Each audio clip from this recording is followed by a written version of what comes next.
चलो। Welcome to math with Sanjeev Upadhyay. आप सभी लोगों का हमारे यूपी बोर्ड एग्जामिनेशन 2024 की तैयारी में आप लोगों का स्वागत है। जैसा कि हमारा टॉपिक चल रहा है यूपी बोर्ड 2024 की तैयारी, और हम आप लोगों के सामने चैप्टर लेकर आए हैं सांख्यिकी, और सांख्यिकी के हम उन प्रश्नों को हल करा रहे हैं जो यूपी बोर्ड की परीक्षाओं में पूछे जाएंगे या उनके पूछे जाने की संभावना बहुत अधिक है।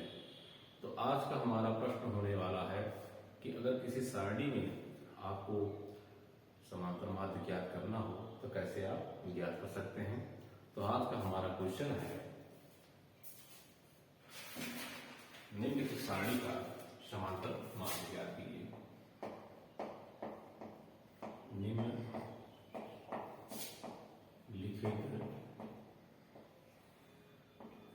सारणी का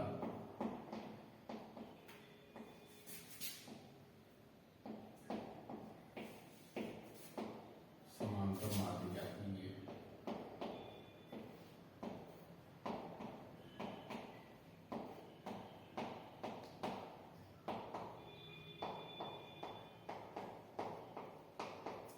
आप लोग किसी सारणी में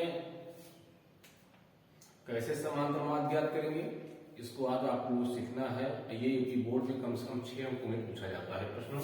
सारणी आपका कुछ इस प्रकार से रहेगा, ये आपका दिया रहेगा प्राप्तांक, और ये आपका दिया रहेगा बारंबारता।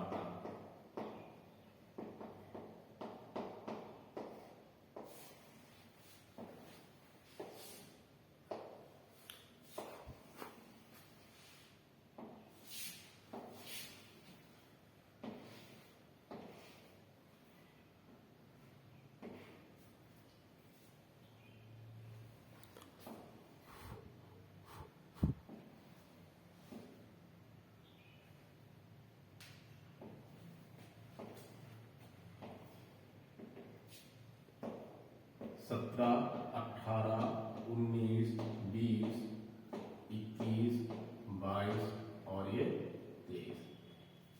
इसी प्रकार आपको बारंबार दिया रहेगा 1, 2, 5, 15, 12 और 10। ये आपका सारणी है। डियर स्टूडेंट, ये आपका ऐसे ही सारणी यूपी बोर्ड की परीक्षा में दिया रहेगा और आपसे पूछेगा इसका समांतर माध्य ज्ञात कीजिए। इसका तरीका क्या है, इसकी 3 विधियां हैं। हम 3 विधियों से इस प्रश्न को हल कर सकते हैं। अगर आपसे यूपी बोर्ड की परीक्षा में विधि का नाम दिया रहेगा तो आप उस विधि से हल करेंगे। अगर आपको विधि का नाम नहीं दिया है तो सबसे आसान सा तरीका है, आप प्रत्यक्ष विधि द्वारा इस प्रश्न को हल कर सकते हैं।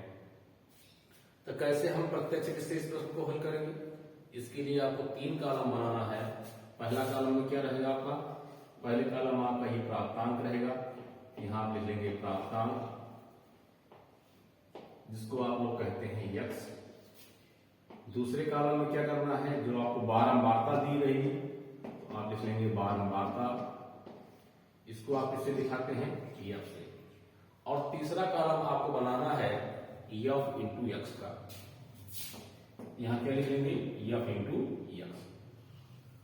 अब आपको क्या करना है, इस तरह आपको सारणी तैयार कर लेनी है। जब आपकी सारणी तैयार हो जाएगी तो आपको प्राप्तांक के स्थान में क्या रखना है, ये आपके सारे मान जो दिए गए हैं ऊपर, ये सारे मान किसके हैं, प्राप्तांक के। तो प्राप्तांक के स्थान आप रखेंगे 17, 18, 19, 20, 21, 22 और ये 23।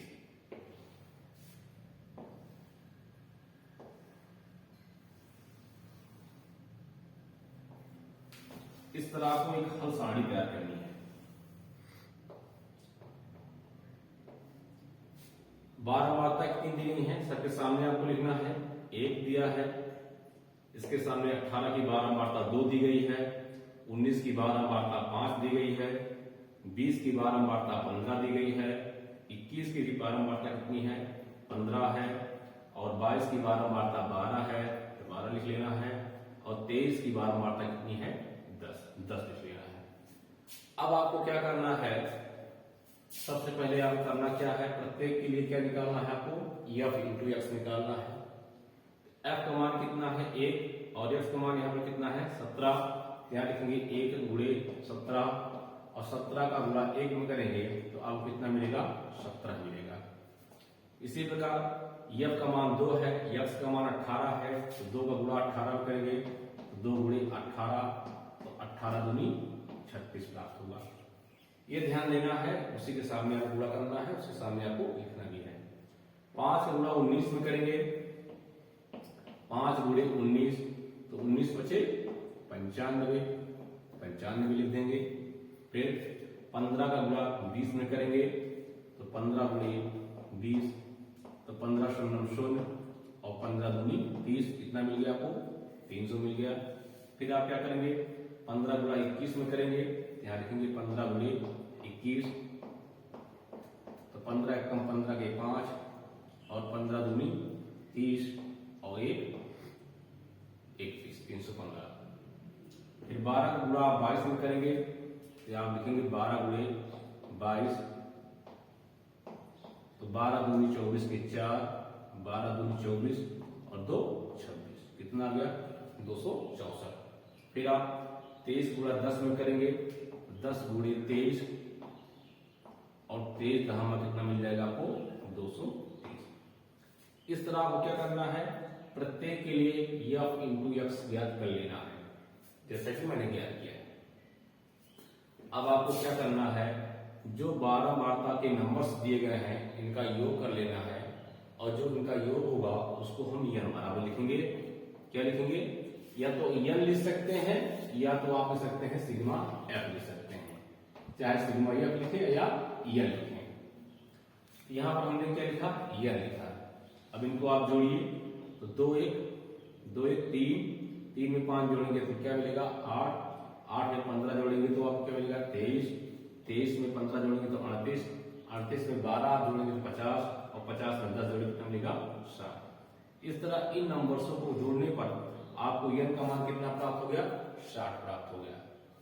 अब आगे क्या करना है, जो आपने f इंटू एक्स निकाला है इन नंबर्सों को आपको जोड़ लेना है और जब इनको आप जोड़ेंगे इसको आप लिखेंगे सिग्मा एफ एक्स।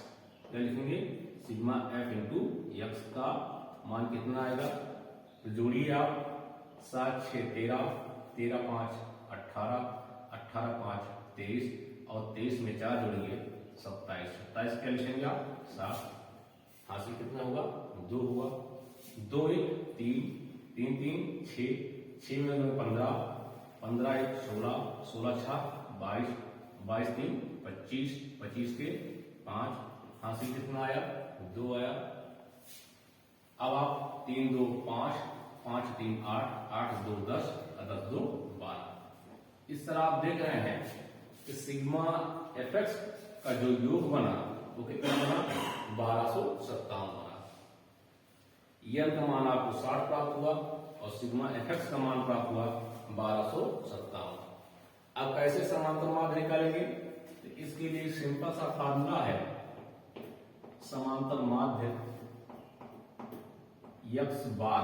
समांतर माध्य किससे दिखाते हैं हम x बार से दिखाते हैं और x बार बराबर होता है सिग्मा f इंटू एक्स बटे n। आपको करना क्या है कि समांतर माध्य के लिए जो फार्मूला है x बार बराबर सिग्मा एफ एक्स अपान n, इसी में आपको वैल्यू को रख देना है। तो देखेंगे हम कि जो सिग्मा एफ एक्स का मान आया है वो आया है 1257, तो सिग्मा एफ एक्स के स्थान पर रखेंगे 1257 और बटे n का मान आपने कितना निकाला है, n का मान आपने 60 निकाला है, तो यहाँ n के स्थान क्या रखेंगे आप 60। अब आपको करना क्या है, अब आप 60 से 1257 में भाग लगाएंगे और ये भाग की प्रक्रिया कम से कम दशमलव के 2 अंकों तक आपको करना है। तो देखेंगे आप हम 60 से 1257 में भाग लगाएंगे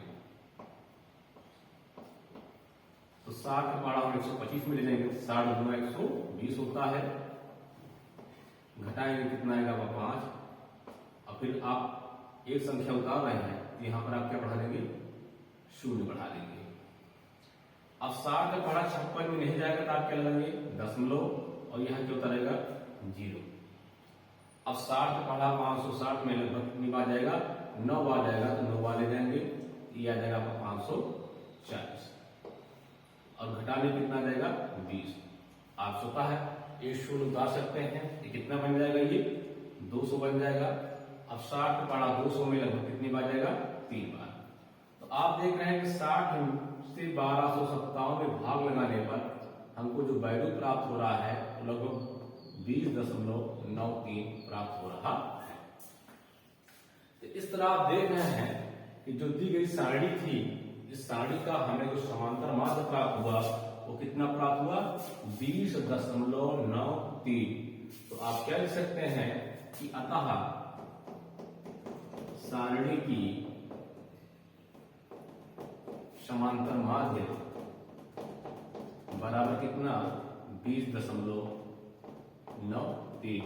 तो इस तरह अगर आपसे प्रश्न बिजली बोर्ड की परीक्षा में पूछा जाए तो इस तरह आप क्या करना है, इस सबसे पहले आपको ये सारणी तैयार करना है और इस सारणी में दिए गए मानों को रखना है।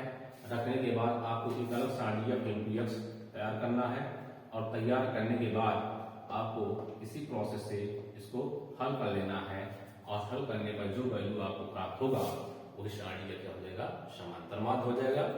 तो ये था बेहद आसान तरीका प्रत्यक्ष विधि के द्वारा कम समय में कैसे हम प्रश्नों को हल कर सकते हैं।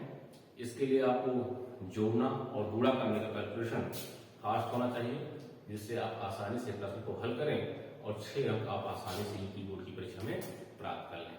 इससे कठिन प्रश्न आप यूपी बोर्ड की परीक्षाओं में पूछ जाते हैं, इसी स्तर के प्रश्न आप लोगों से पूछे जाते हैं और इसी तरह के प्रश्न यूपी बोर्ड की परीक्षाओं में रहते हैं। वैसे फर्क इतना हो सकता है कि यहाँ पर क्या होंगे, आपके अंक चेंज होंगे और लगाना आपको इस तरीका से है। तो मित्रों, हमारा वीडियो आपको कैसे लगा और हम चाहते हैं कि आप लोग अधिक से अधिक हमारे वीडियो को लाइक करें, सब्सक्राइब करें और शेयर करें। आप लोगों का दिन मंगलमय हो। आपको नेक्स्ट वीडियो अगले दिन हम प्रोवाइड करेंगे जो कि यूपी बोर्ड की तैयारी के लिए होगा।